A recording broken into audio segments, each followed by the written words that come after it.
મકર સંક્રાંતિના પર્વ પહેલ રાજકોટ મહાનગરપાલિકા દ્વારા શહેરના રેસકોર્સ ગ્રાઉન્ડ ઉપર યોજાયો આંતરરાષ્ટ્રીય પતંગ મહોત્સવ।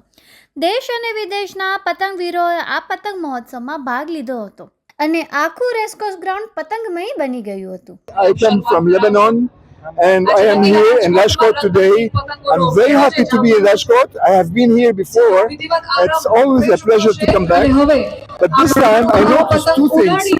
One thing is that there is an old city in Rajkot and there is a new city in Rajkot.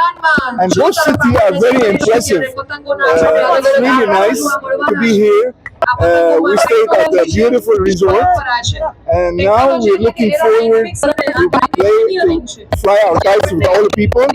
So we are going to, come to our stand and I'll show you our kites later. I was telling we have different kites. We made sure that we bring the kites that fly without wind and fly at night.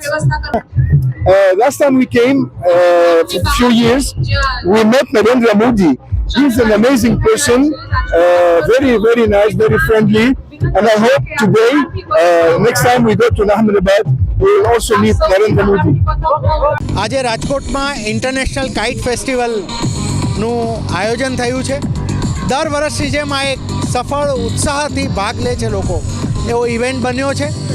વિવિધ દેશોમાંથી અમને 21થી વધારે દેશોના international કાઇટિસ્ટ આવ્યા છે, વત્તા 7 રાજ્યોમાંથી આવ્યા છે અને અન્ય જિલ્લાઓમાંથી, એમ કહીને 135 કાઇટિસ્ટ આવ્યા છે અત્યારે।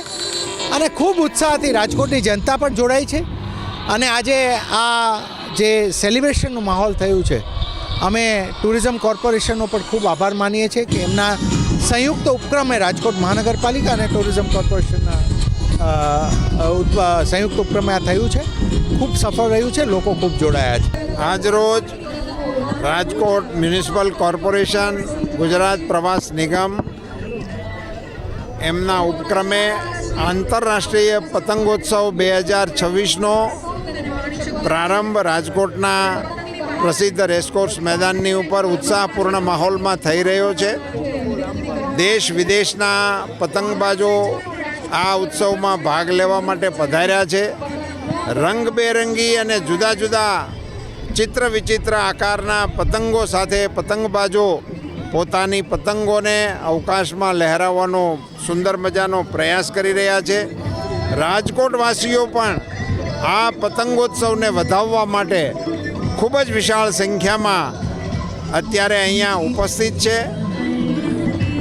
વિશ્વના પતંગબાજો અને રાજ્યના બીજા આપણા પ્રદેશોના પતંગબાજોના માધ્યમથી આપણા આ પ્રાચીન તહેવારના પતંગના માધ્યમથી વસુધૈવ કુટુંબકમનો સંદેશો આજના આ આકાશી નજારાથી આપણે આપવા જઈ રહ્યા છીએ અને એક ભારતીય તહેવાર એ આંતરરાષ્ટ્રીય સ્તર ઉપર પ્રસ્થાપિત થઈ રહ્યો છે, એનું આપણને સૌને ગૌરવ છે।